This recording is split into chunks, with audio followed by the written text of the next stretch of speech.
बोले श्री प्राणनाथ प्यारे की जय। श्री सतगुरु महाराज जी की जय। चिदादित्यं किशोरांगं परेधाम्नि विराजितं स्वरूप सच्चिदानंद निर्विकारं सनातनं बंदो सतगुरु चरण को करुष प्रेम प्रणाम। अशुभ हरण मंगल करण धनि देव चंद्र जी नाम। श्री प्राणनाथ सतगुरु परम विनय करो प्रणाम। उघरे विकट कपाट और सुमरन जिनके नाम। श्री राम रतन सतगुरु मेरे काटो सकल कलेश। चरणों में करो वंदना हृदय करो परवेश। श्री प्राणनाथ निज मूलपति श्री मेहराज शुभ नाम। तेज कुंवर श्यामा युगल को पल पल करो प्रणाम। पल पल करो प्रणाम। मेरी भवबाधा हरो राधा नागरी श्याम। तुम्हारी कृपा कटाक्ष से सुलभ होत निज धाम। तुम्हारी कृपा कटाक्ष से सुलभ होत निज धाम। धामधनी के लाडले व आत्म संबंधी प्यारे सुंदर साथ जी, आप सब के चरणों में मेरा कोटि कोटि प्रणाम। प्यारे सुंदर साथ जी, जैसे कि आप सभी जानते हो कि आज आश्विन मास की शुक्ल पक्ष की चतुर्दशी का दिन है। तो आज ये बड़ा ही मंगलकारी और खुशी का दिन है। क्यों? क्योंकि हमारे सतगुरु निजानंद आचार्य धनी देवचंद जी महाराज जी का प्रकट्य महोत्सव है। क्योंकि उनका प्रकटीकरण आश्विन मास की शुक्ल पक्ष की चतुर्दशी को हुआ था। तो हमारे निजानंद आचार्य धनी सतगुरु देवचंद जी महाराज जी के इस 441वें प्रकट्य महोत्सव की आप सबको मेरी ओर से ढेर सारी बधाइयाँ। और सतगुरु महाराज जी से मैं ये हार्दिक विनती करती हूँ कि जिस तरह से हमारे सतगुरु महाराज जी ने अपने आप को अनेक कसौटियों पर कसकर उस परम तत्व की प्राप्ति की, उस अपने निजानंद की प्राप्ति की, तो हमारे ऊपर भी सतगुरु महाराज जी कृपा करे ताकि हम भी उनके पद चिन्हों पर चलकर अपने उस निज आनंद को प्राप्त कर सके। तो निज आनंद क्या है? ये निज आनंद है, यानी अपनी आत्मा का आनंद। तो आत्मा को अपना आनंद कब प्राप्त होता है? जब आत्मा अपने परमात्मा से मिलती है, तभी उसको वो सच्चा आनंद प्राप्त होता है। तो हमारे आदि सतगुरु देवचंद जी महाराज जी ने ये निजानंद संप्रदाय की स्थापना की, क्योंकि उन्होंने ही इस निज आनंद को प्राप्त किया। और उनके अंदर परम धाम की सुंदर बाई सखी, तो इसलिए उन सुंदर बाई सखी का साथ करने के कारण हम सब सुंदर साथ कहलाते हैं। तो हमारे सतगुरु महाराज जी को देखते हैं कि एक तो जो इनका नाम है वो है श्री देवचंद जी। तो देवचंद जी हुआ तन का नाम, और इनके अंदर और दिव्य शक्तियाँ, वे कौन कौन सी शक्तियाँ? जो 5 शक्तियों का वर्णन आता है। तो एक शक्ति कौन सी है? एक तो इसी भूमि का उत्तम जीव है। जो जीव सतयुग में तप कर रहे थे, जिनका नाम देवापी था। तो उन्होंने तप किया कि कल युग में मेरे शरीर से पूर्ण ब्रह्म परमात्मा लीला करे। तो वे 2 जीव थे, एक देवापी एक मरु। तो जो देवापी थे, देवापी का जीव तो इन देवचंद जी महाराज जी के अंदर प्रवेश किया, यानी जीव था देवापी का, और तन का नाम रखा श्री देवचंद जी। और जो मरु का जीव था, उस मरु के जीव ने किसके अंदर प्रवेश किया? जो तन मेहराज ठाकुर था, यानी जिनको प्राणनाथ जी कहा, तो उनके अंदर उस जीव ने प्रवेश किया। तो दोनों जीवों ने एक साथ तप किया, तो एक साथ ही उनके यहाँ पर ये लीला हुई। और अब देखते हैं इनके अंदर जो परम धाम की हमारी सुंदरबाई आत्मा है। तो उस सुंदरबाई आत्मा ने इस जीव के ऊपर बैठकर इस संसार की, इस जगत नाटक को देखा। और सुंदरबाई सखी के ऊपर कौन सी बैठी हैं? सूरता बैठी है श्यामा महारानी की, और उस सूरता के ऊपर राज्य महाराज जी अपने आवेश रूप से विराजमान है। तो ये 5 शक्तियों का वर्णन मिलता है, और इनके साथ में ही एक बुद्ध अवतार की यानी अक्षर ब्रह्म की जागृत बुद्धि भी इनके अंदर निहित है। तभी तो इनको बुद्ध अवतार कहा गया है, जो 23वां अवतार है। हर चतुर्युग में जो 24 अवतार होते हैं, तो उन 24 अवतारों में से ये 23वां अवतार बुद्ध अवतार है, और 24वां अवतार निष्कलंक बुद्ध अवतार हमारे सतगुरु प्राणनाथ जी हुए। तो ये देखते हैं कि देवचंद जी महाराज जी के अंदर ये शक्तियाँ कैसे कैसे मौजूद हैं।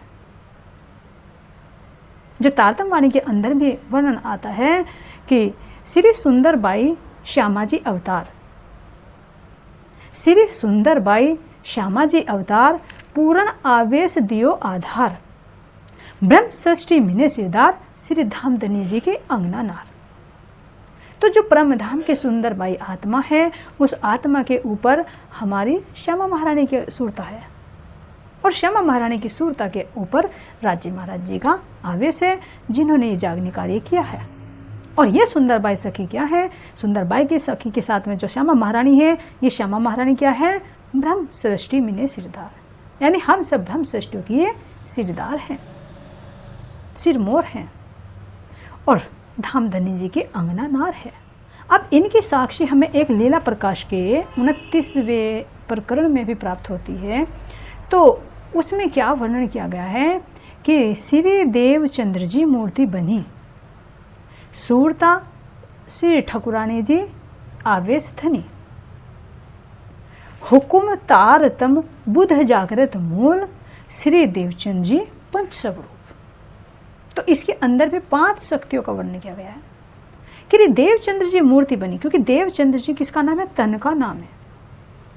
तो ये तो एक मूर्ति के समान हुई, क्योंकि जड़ शरीर होता है। जैसे एक मूर्ति होती है, मूर्ति के अंदर प्राण प्रतिष्ठा करते हैं, तो इसी तरह से ये जो देवचंद जी का जो तन है, ये एक मूर्ति के समान बना। और इस चेतन मूर्ति के अंदर जो जीव मौजूद है, तो उस जीव के ऊपर कौन कौन सी शक्तियाँ हैं?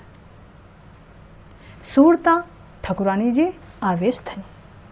तो सूरता किनकी है? ठकुरानी जी यानी श्यामा महारानी की, और आवेश किसका है? धामधनी श्री राज्य महाराज जी का। हुकुम तारतम बुद्ध जागृत रूप। अब राज्य महाराज जी ने अपना हुक्म देकर इन्हें भेजा, तो ये हुक्म का स्वरूप है। और तारतम मंत्र भी इन्हीं के माध्यम से प्रकट हुआ नवतनपुरी में,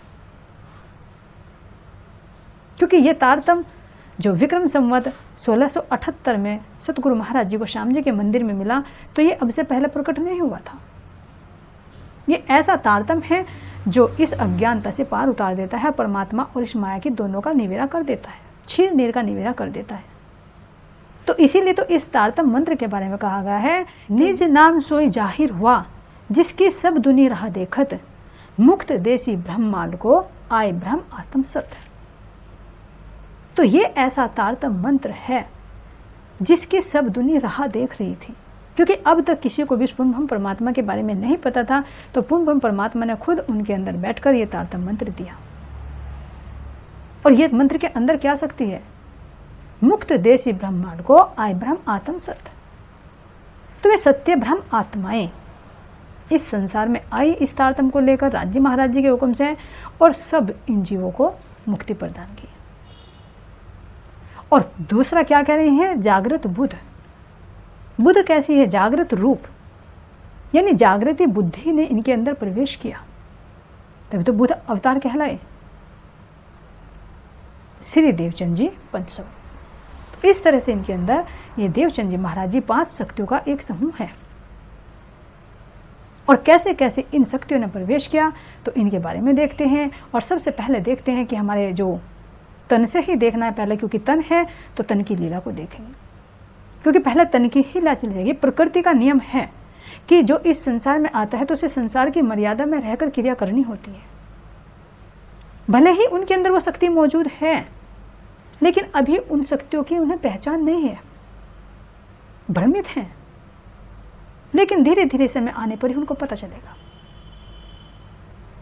तो ये ऐसा ही हुआ जैसे कि द्वापर में जो वेद ऋचा सखियाँ थी, जो गोलोक से आई हुई सखियाँ थी, तो उनके अंदर श्री कृष्ण जी सूक्ष्म रूप से विराजमान थे, लेकिन वे पहचान नहीं पाई और उनकी याद में तड़पते तड़पते उन्होंने 100 साल विरह में बिता दिए थे अंदर ही।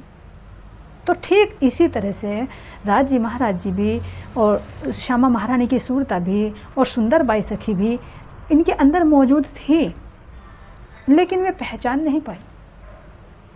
क्यों नहीं पहचान पाई? इसका भी कारण है, इसका कारण है मूल महाकारण के अंदर ही, क्योंकि परम धाम में जो श्यामा जी, राज जी और सखियों के बीच इसका संवाद हुआ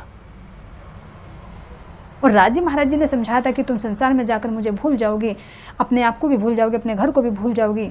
लेकिन हम आत्माओं ने क्या कहा कि चाहे एक बार नहीं, मैं 100 बार आजमा लो, ऐसा हो ही नहीं सकता कि हम आपको भूल जाएं।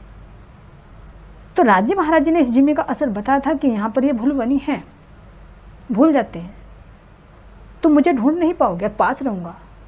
तो इसी कारण से श्री देवचंद जी महाराज जी के अंदर ही श्यामा जी, राज जी महाराज जी भी थे सूक्ष्म रूप से, लेकिन अभी वे क्रिया नहीं कर रहे थे, तो इसलिए वे पहचान नहीं पाए, ना अपने आप को पहचान पाए, ना अपने धाम धनी को पहचान पाए, लेकिन अंदर तड़फन थी उनको पाने की। तो उस तड़फन ने उनकी जिज्ञासा को बढ़ाया। तो जब सर्वप्रथम श्री देवचंद जी महाराज जी का जो जन्म होता है, तो वो कहाँ पर होता है?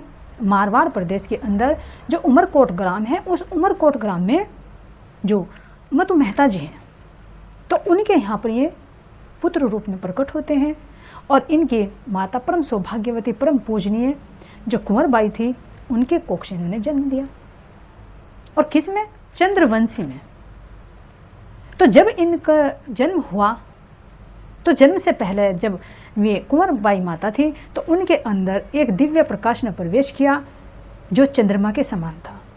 तो वो चंद्रमा के समान जो दिव्य प्रकाश था, तो वो दिव्य प्रकाश ही तो इस चंद्रवंश की होने की साक्षी दे रहे हैं। और उनके अंदर ही वो प्रकाश निहित है जो परमधाम का प्रकाश है। वो बाद में जब जन्म होता है तो तब उनके अंदर वो प्रवेश कर जाता है, क्योंकि कोई भी दिव्य शक्ति गर्भ में नहीं आती। वो तो जब तन बाहर प्रकट हो जाता है तो तब वो शक्ति उसके अंदर प्रवेश कर जाती है। तो ये आज का ही ऐसा ही दिन था जो आश्विन शुक्ल पक्ष की चतुर्दशी को विक्रम संवत 1638 में धन्य सतगुरु देवचंद जी महाराज जी का प्रकटीकरण होता है। तो ये अपने माता पिता के इकलौते पुत्र थे और काफ़ी उनकी शादी के काफ़ी समय बाद हुए। तो ये अपने माता पिता के बहुत ही लाडले थे, लेकिन इनके अंदर तो जो सुंदरबाई की आत्मा थी, श्यामा जी की सूरता थी, तो वो सूरता अंदर से बेचैन थी। तो इसलिए वे हमेशा विचार मग्न रहते। और 5 वर्ष की अवस्था में तो उनके अंदर ये सवाल उठने लगे कि मैं कौन, आई इत क्यों कर, कहाँ है मेरा वतन, कि मैं कौन हूँ, मेरा घर कहाँ है, आखिर मैं इस संसार को छोड़ूंगा तो कहाँ जाऊंगा, और मेरे आत्मा के प्रियतम कौन है। तो ये सवाल 5 वर्ष की अवस्था में उठने लगे। तो इसलिए उनका जो जन्म था वो सामान्य बच्चों की तरह नहीं भी था। बच्चों के साथ खेलने भी जाते थे तो बच्चे खेलते रहते थे, लेकिन वे मंदिर में बैठे रहते थे और जो मंदिर की मूर्तियाँ थी तो वे भी उनसे बातें करती थी, उनके दिए हुए भोग को वे स्वीकार करती थी। तो इन चीज़ों को देखकर जो आश्चर्यजनक बातें होती थी, तो इन घटनाओं को देखकर उनके अंदर और जिज्ञासा बढ़ी कि आखिर ये बच्चे भी ऐसी क्रिया करते हैं तो ये घटना इनके साथ क्यों नहीं होती, मेरी साथ क्यों होती है। तो इन अलौकिक घटनाओं को देखकर उनके अंदर और दृढ़ विचार उठने लगे कि आखिर मैं कौन हूँ। और जो बालक उनके साथ खेलते थे तो उनको भी ये क्षमा होता था कि आखिर इनके अंदर कौन सी दिव्य शक्ति है जो कार्य हम नहीं कर सकते और ये कर देते हैं। तो जैसे ही देवचंद जी महाराज जी अपनी पहचान करना चाहते हैं, अपनी खोज करना चाहते हैं, तो वे मंदिर में पूजा पाठ में लगे रहते हैं, 3-3 घंटे परिक्रमा करते हैं, लेकिन फिर भी कुछ भी हासिल नहीं होता। तो एक बार क्या होता है, ये अपने पिताजी के साथ में भोजनगर आते हैं किसी व्यापार के कार्य से। तो वहाँ पर ये देखते हैं कि वहाँ पर तो बहुत साधु संत हैं, मंदिर काफ़ी बने हुए हैं, तो वहाँ आकर इनको थोड़ी सी शांति मिलती है, लेकिन फिर अपने पिता के साथ में उनको वापस जाना पड़ जाता है। तो जब वहाँ पर वे जाते हैं और फिर रहना शुरू करते हैं, तो फिर देखते हैं कि ऐसे तो मेरा सारा जीवन बीत जाएगा परिक्रमा करते हुए, और जब तक मुझे सतगुरु नहीं मिलता, कोई ज्ञान देने वाला नहीं मिलता, तो मुझे आगे का रास्ता कैसे पता चलेगा। और वहाँ पर तो कोई साधु संत, रेगिस्तान होने के कारण, पानी की कमी के कारण कोई जल्दी से जाता नहीं था। तो इसलिए सतगुरु देवचंद जी महाराज जी के अंदर आया कि मैं क्यों ना वहीं चला जाऊँ, मैं कच्छ में चला जाऊँ, कच्छ से मैं भुजनगर में चल जाऊँ, क्योंकि भुजनगर गए हुए थे।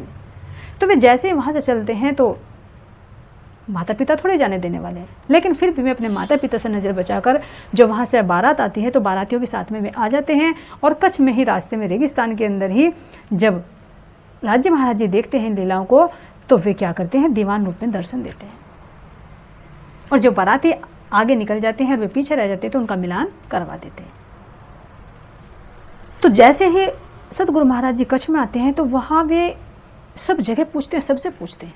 मंदिर में भी जाते, मंदिर के पुजारी से पूछते, मस्जिद में जाकर वहाँ के मुल्ला से पूछते, कभी वे कनफटों के पास में गए और तुम्हारे ये इनके जो वैरागी हैं, सन्यासी हैं, जो 10 नाम सन्यासी हैं, इनके सबके पास जाकर उन्होंने खोज की, लेकिन सब ने अपनी अपनी बात बताई, लेकिन उस जो आत्मा थी उस आत्मा को शांति नहीं मिली।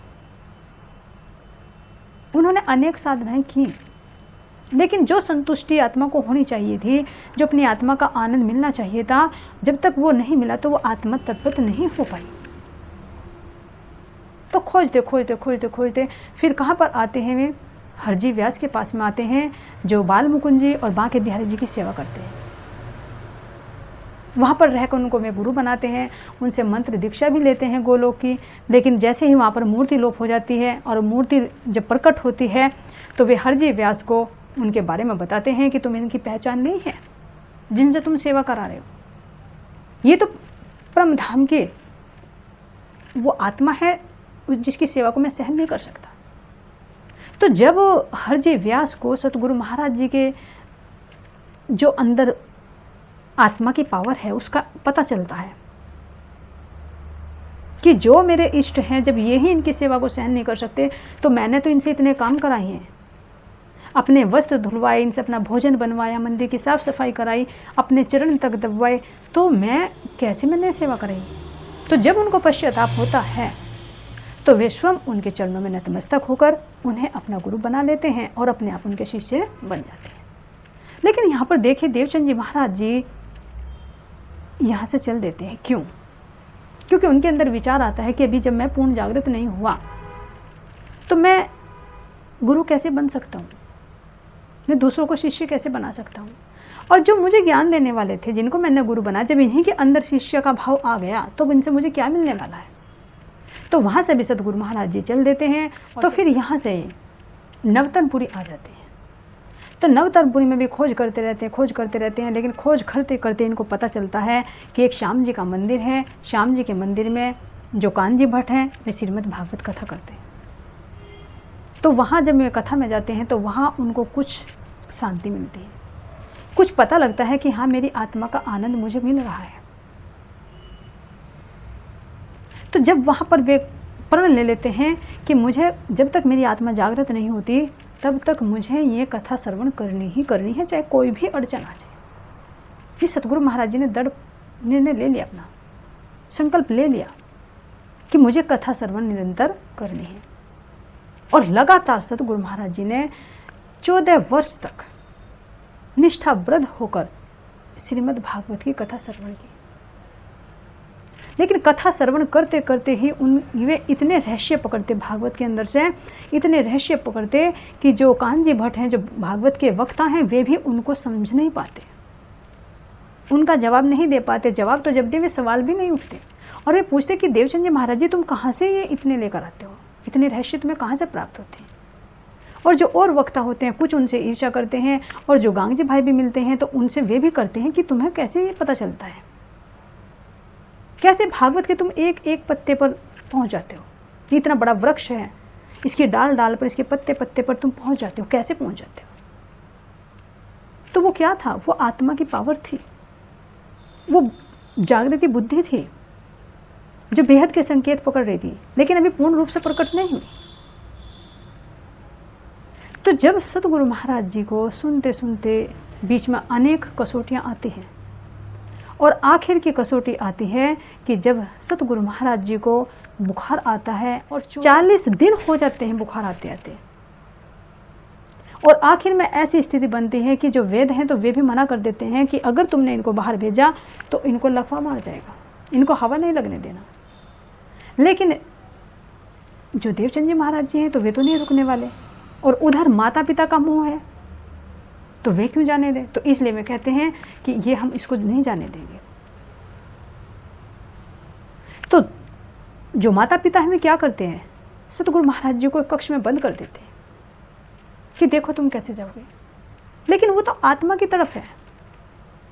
तो जैसे ही भागवत का टाइम होता है तो देवचंद जी महाराज जी मूर्छित होकर पड़ जाते हैं, क्योंकि वो जो सूरता थी वो तो भागवत में पहुंच जाती है।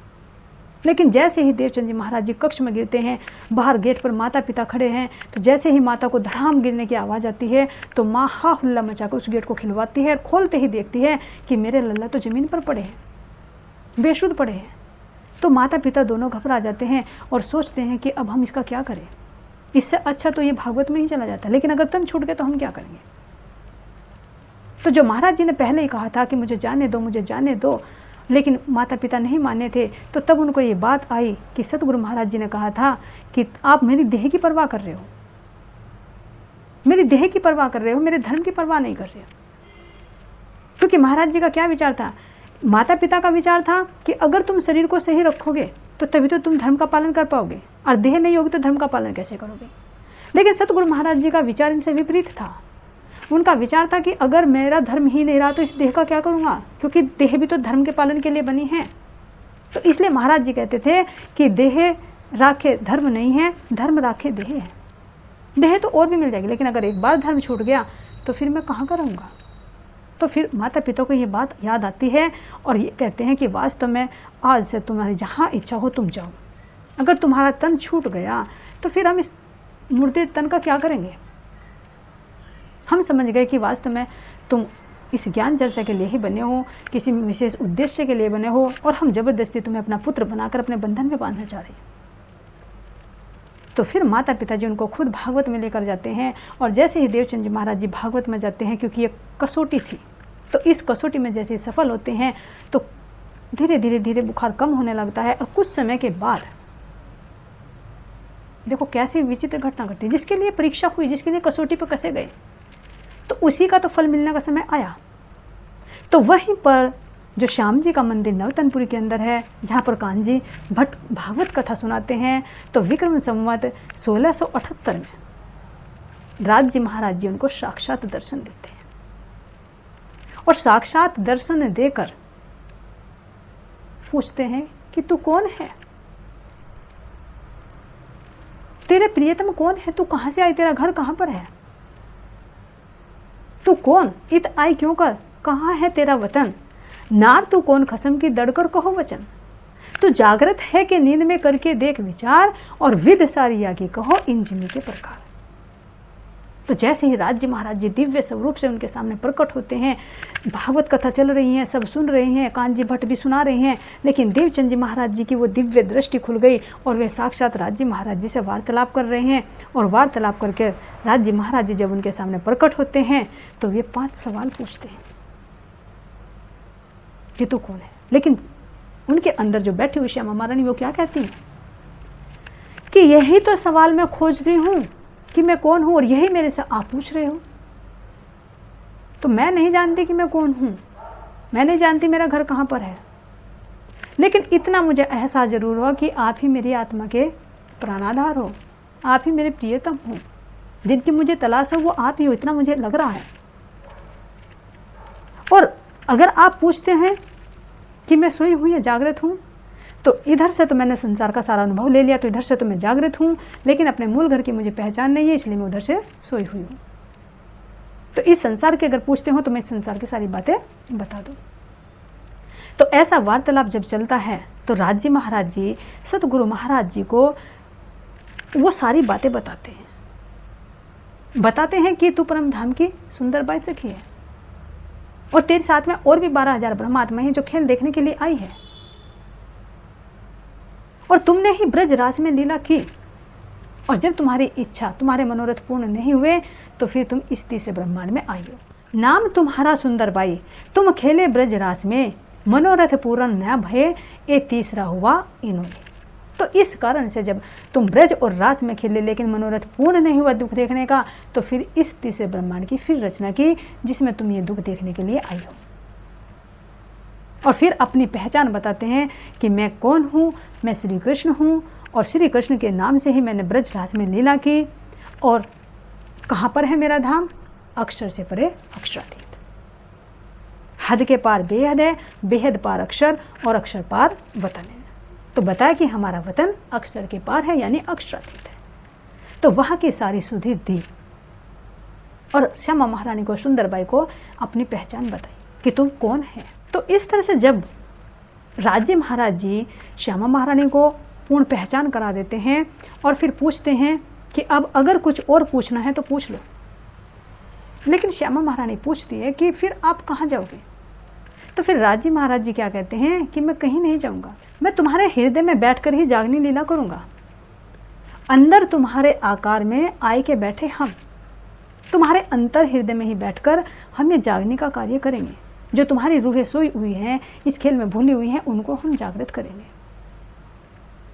तो इस तरह से जब सारे ज्ञान को लेकर राज्य महाराज जी श्यामा महारानी के हृदय में विराजमान हो जाते हैं और जागने कार्य शुरू हो जाता है। तो फिर कहाँ पर जागने कार्य होती है? क्योंकि भागवत के अंदर तो सतगुरु महाराज जी जाना बंद कर देते हैं, फिर जो गांगजी भाई हैं उनके यहाँ पर चर्चा शुरू हो जाती है। तो वहाँ पर अनेक आड़िका लीलाएं होती हैं। 3-3 बार श्री कृष्ण जी प्रकट होकर भोजन स्वीकार करते हैं। तो चमत्कारिक लीला क्यों है? क्योंकि महाराज जी कह रहे कि चमत्कार से तो जागनी नहीं होने वाली, लेकिन फिर भी चमत्कारिक लीला क्यों करी, आड़िका लीला क्यों करी? ताकि भूले हुए जो सुंदर साथ है, जो जीव स्थिति में पहुंच गए हैं, तो उनको खींचना है। क्योंकि जो जीव होता है वो चमत्कार को ज़्यादा महत्व देता है, अंदर के वास्तविक ज्ञान को नहीं पकड़ता, चमत्कार के पीछे ज़्यादा भागता है। तो इसलिए ये निजानंद धर्म की स्थापना करनी थी, पूर्ण परमात्मा की ऐसे इस वीराने संसार में वो पहचान करानी थी, तो उसके लिए कुछ आड़िका लीला तो करनी थी। तो इसलिए यहाँ पर ये आड़िका लीला चलती है और इसी आड़िका लीला के माध्यम से सुंदर साथ इकट्ठे होते हैं, वहाँ पर कथा चर्चा शुरू हो जाती है। तो ये बनता है, जो देवचंद जी महाराज जी के समय लीला चलती है, ये बनता है जागने का ब्रज मंडल। और दूसरा जो रास की लीला हुई, जैसे योग माया के अंदर रास हुआ, तो ऐसे ही प्राणनाथ जी महाराज जी के माध्यम से जागनी रास होती है। तो इसीलिए तो तारतम वाणी के अंदर कह रहे हैं, लीला दो पहले करी, दूजे फेरे भी दोए, बिना तारतम ए मायने ना जाने कोई। तो क्या बताना चाह रहे महाराज इसमें कि जैसे पहले राज्य महाराज जी ने 2 लीला करी, ब्रज में की और फिर रास में की, इसी तरह से इस जागने के अंदर भी जो सतगुरु देवचंद जी महाराज जी के माध्यम से हुई, तो वो जागने का ब्रज मंडल है। और जो सतगुरु श्री प्राणनाथ जी महाराज जी के माध्यम से हुई, तो वो इस जागने का रास है। तो बिना तारतम्य के इसकी पहचान नहीं हो सकती। इसलिए कह रहे बिना तारतम्य मायने ना जाने कोई। तो अब ये नहीं, अब इसमें क्या हो रहा है कि पहले भी साक्षी मिलती है कि जो परम धाम की श्यामा महारानी वो 2 जामे धारण करेगी, और 2 जामे धारण करके 2 लीलाएं करेंगी, जो भी बताया कि एक ब्रज के समान और एक रास के समान। तो ब्रज में क्या हुआ, क्या कह रहे हैं कि जो देवचंद जी महाराज जी और प्राणनाथ जी के एक में उपजा तारतम, दूजे मीने उजास, सब विद जाहिर होई सी जागनी प्रकाश। कि एक में उपजा तारतम, एक में तो यानी देवचंद जी महाराज जी के माध्यम से तो ये तारतम मंत्र बीज रूप में प्रकट हुआ, लेकिन इस बीज का जो वृक्ष बना, तो वो वृक्ष कौन सा बना? ये वृक्ष बना है हमारी तारतम वाणी, जिसके अंदर 18,758 चौपाइयाँ। तो ये इसके माध्यम से पूर्ण प्रकाश फैला। तो ये प्रकाश किससे फैला? श्री महाराज जी के तन से, इंद्रावती आत्मा के माध्यम से। तो एक में उपजा तारतम, दूजे मीने उजास, उसके अंदर उसका उजाला फैला। और सब विद जाहिर हो सी जागनी प्रकाश, कि जो जागने का कार्य है तो सब विद प्रकट हो गया, कोई भी अज्ञानता नहीं बची। तो ये तारतम है, इसके प्रकाश में कोई भी अज्ञानता नहीं बची। तो क्या कह रहे हैं कि तारतम ज्योत उदोत है, तिनते कहाँ होए? कि ये जो तारतम्य का प्रकाश है इससे क्या होगा। तो इसके जवाब में महाराज जी क्या कह रहे हैं कि एक सुपन दूजा वतन जीव देखे दोए। इस तारतम्य ज्ञान के प्रकाश में ही जीव को भी और आत्मा को भी एक सुपन का पता चलेगा और एक वतन का पता चलेगा। सुपन में कौन से, जिस सुपन में हमने ब्रज खेला, राज खेला, ये जागनी खेल रहे हैं, तो इन तीनों का पता किससे चला, इसी तारतम्य ज्ञान के प्रकाश से। और दूसरा कौन सा है, वतन, यानी परम धाम की जो लीलाएं हैं, परम धाम के जो 25 पक्ष हैं, जो परमात्मा के धाम, लीला, रूप, नाम अब तक जो प्रकट नहीं हुआ था, तो वो सब इसी तारतम्य वाणी के माध्यम से तो प्रकट हुआ। तो ये जो पूर्ण लीला हुई जागने की, ये 2 तरह से हुई। तो इसलिए कुरान के अंदर भी आता है कि रूह अल्लाह 2 जामे धारण करेगी। तो जो 2 जामे कौन से धारण करेगी, यानी एक तो देवचंद जी महाराज जी का और एक सतगुरु श्री प्राणनाथ जी महाराज जी का। तो है तो श्यामा महारानी, लेकिन जामों का अंतर हो गया। तो इसीलिए तो जब सतगुरु महाराज जी लीला करते रहते हैं, करते करते करते करते जब उनका समय आता है धाम चलन का, शरीर छोड़ने का, तो विक्रम संवत 1712 में वे जब शरीर छोड़ते हैं तो कहाँ विराजमान हो जाते हैं, वे इंद्रावती के धाम हृदय में विराजमान हो जाते हैं। अपनी सारी सामग्री को, सारी शक्तियों को लेकर इंद्रावती के अंदर विराजमान हो जाते हैं। और जो उनका तन है मेराज ठाकुर का, तो उसी तन से जागनी लीला करते हैं। तो अलग से नहीं, श्यामा महारानी ही कर रही है। श्यामा महारानी को आवेश बल किसका प्राप्त है, राज जी महाराज जी का। तो इसीलिए तो इंद्रावती को भी कहा गया है, सतगुरु महाराज जी खुद कहते हैं, क्या कहते हैं कि तारतम्य तेज पूर्ण प्रकाश इंद्रावती के अंग, ये मेरा दिया मैं दिवाए मैं इंद्रावती के संग। ये जो इंद्रावती को तारतम्य तेज और पूर्ण प्रकाश मिला, तो ये मैंने ही तो दिया और मैंने ही राज्य महाराज से दिलवाया। और मैं कहाँ हूँ, इंद्रावती के हृदय में ही हूँ। इसीलिए कह रहे हैं कि मैं इंद्रावती के अंगे संगे, इंद्रावती मेरा अंग, और जो अंग सौंपे इंद्रावती को ताए फिर परे में खेलाऊं रंग। कि मैं इंद्रावती के अंग संग में हूँ, मैं अलग नहीं हूँ, 2 नहीं है। इसलिए मूल में देखेंगे तो एक है, केवल जामे 2 हैं लेकिन शक्ति एक ही है। उनके अंदर श्यामा महारानी भी, राज्य का आवेश भी है देवचंद जी के तन में, और प्राणनाथ महाराज ठाकुर के तन में भी इंद्रावती सखी है, सुंदरबाई है और राज्य महाराज जी है। तो ये तो लीला के माध्यम से 2 जामे धारण किए, लेकिन मूल में एक ही शक्ति है। स्थान अलग अलग हुए लेकिन क्रिया एक ही, जागने की लीला, ब्रह्म आत्माओं को जागृत करना। और नहीं तो देखते हैं कि देवचंद जी महाराज जी का भी प्रकटीकरण नवतनपुरी में हुआ और महामती प्राणनाथ जी का भी प्रकटीकरण नवतनपुरी में हुआ। तो ये कितनी दिव्य भूमि है नवतनपुरी, क्योंकि यहीं पर तो ये तारतम्य मंत्र उतरा, यहीं पर हमारे सतगुरु देवचंद जी महाराज जी का प्रकटीकरण हुआ, यहीं पर हमारे प्राणनाथ जी का प्रकटीकरण हुआ, यहीं से तारतम्य वाणी का भी प्रकटीकरण शुरू हुआ। तो कितनी दिव्य पावन भूमि है नवतनपुरी। इसलिए इसकी महिमा भी तारतम्य वाणी के अंदर महाराज जी ने कई प्रकार से गाई है कि पहले बीज उदय हुआ पुरी जहां नूतन, सब पुरियों में उत्तमा हुई जो धन धन। कि पहले बीज उदय हुआ, ये तारतम्य सागर है, इसका बीज उदय हुआ, उस पुंभम परमात्मा का नाम प्रकट हुआ। तो इसी कारण तो ये सब पुरियों में उत्तम है, धन धन है ये। और यहीं पर सबसे पहले जागृत बुद्धि का भी प्रकटीकरण हुआ, क्योंकि तारतम्य मंत्र के मिलते ही जब विक्रम संवत 1678 में तारतम्य मंत्र प्राप्त होता है, तो तभी तो जागृत बुद्धि भी प्रवेश कर जाती है। क्रिया तो वो पहले कर देती है, लेकिन वहाँ प्रकट रूप से हो जाती है। जिस जागृत बुद्धि ने हद और बेहद और परमधाम तीनों का खुलासा करना शुरू कर दिया। तो इससे पहले जितने भी ग्रंथ थे सब क्या थे, सब मन की बुद्धि में थे। तो इसीलिए महाराज जी कह रहे हैं कि एते दिन त्रिलोक में हुती जो बुद्ध सुपन, सो बुद्ध जी बुद्ध जागृत लेके प्रकटे पुरी नौतन। तो नवतनपुरी के अंदर ही ये बुद्ध अवतार भी हुआ, नवतनपुरी के अंदर ही तारतम्य मंत्र बीज भी उदय हुआ और तारतम्य वाणी का प्रकटीकरण भी यहीं से शुरू हुआ। तो ऐसे ये दिव्य भूमि नवतनपुरी हमारे सतगुरु धन देवचंद जी महाराज जी की जन्म स्थली है। ऐसी दिव्य भूमि को हमारा कोटि कोटि प्रणाम, और समस्त सुंदर साथ को ऐसे दिव्य महान विभूति साक्षात पूर्ण परमात्मा और श्यामा महारानी की आवेश शक्ति से युक्त ऐसे आदि सतगुरु धनी देवचंद जी महाराज जी और उनके द्वारा स्थापित ये दिव्य पावन भूमि नवतनपुरी हमारी, तो ऐसे दिव्य भूमि को भी और ऐसे दिव्य स्वरूप को भी हम सब सुंदर साथ का कोटि कोटि प्रणाम। बोलिए श्री प्राणनाथ प्यारे की जय, श्री सतगुरु महाराज जी की जय।